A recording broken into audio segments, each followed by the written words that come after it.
Hey, what's up, fasters? I wanted to talk about the 3 ways I grew mentally from a 4-day fast. So, first of all, each day was just like the first day. So, I woke up feeling great, not hungry, the opposite of what I was expecting. So, I assumed that day 2 I'd be twice as hungry, day 3 I'd be 3 times as hungry, day 4 I'd be 4 times as hungry. Each day was just like day 1 over and over and over. It was like Groundhog Day. So, what that taught me was if we don't need to eat constantly, then when we do eat, and if we're going to bother to eat and put our body into food burning mode instead of autophagy and ketosis and fat burning mode, then we should be putting the absolute best food in our system that we can. So why bother with junk? Just because it tastes good, it's not worth it. Once you go 4 days without eating and you realize what that feels like and how much you really don't need to eat and don't want to eat, it makes you realize, you know what, when I do eat, I should put something worthwhile. So number 2 was days 2, 3, and 4. If you watch those videos, I talked about my focus being electrolytes. And every time I was hungry on those days, or thought I was hungry, I took electrolytes. I put sea salt or Himalayan pink salt or a pack of electrolytes in my hydrogen water. And almost instantly, the hunger went away.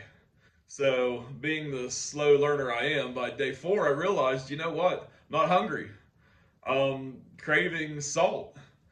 So, every time that happened, I felt better. Guess what the worst day was for me to get through on my 4-day fast? Day 1. So, what's that tell you? I was not putting electrolytes in my water day 1 because I didn't think I needed to because it was day 1. And hours 16 to 22 were by far the hardest stretch of the 4-day fast. So electrolytes are key to fasting.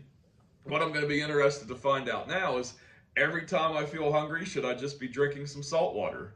Is that honestly going to just take away those pains?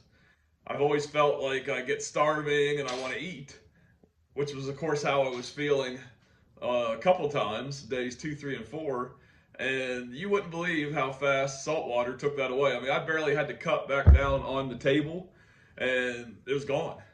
So I've cruised through days 2, 3, and 4, but I drank salt water. I put lemon and hot electrolytes in my water every time I drank it.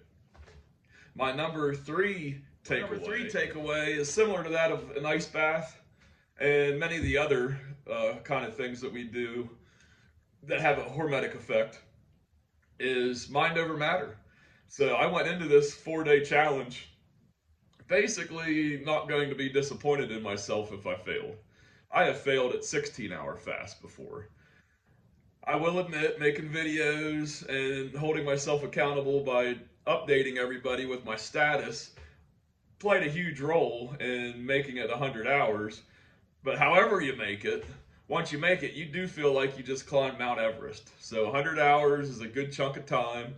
When you're on hour 22 and you're thinking, oh, I only have 78 hours left, you know, that isn't necessarily a reassuring feeling.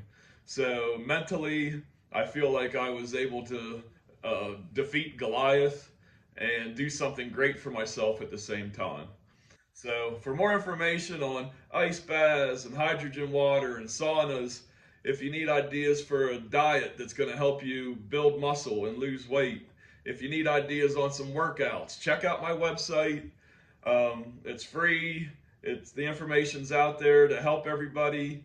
I want people to benefit from all the time I've spent researching and learning the ways to transform our body and to be healthy and hopefully to add longevity and to beat insulin resistance. So as always, happy fasting. Till next time.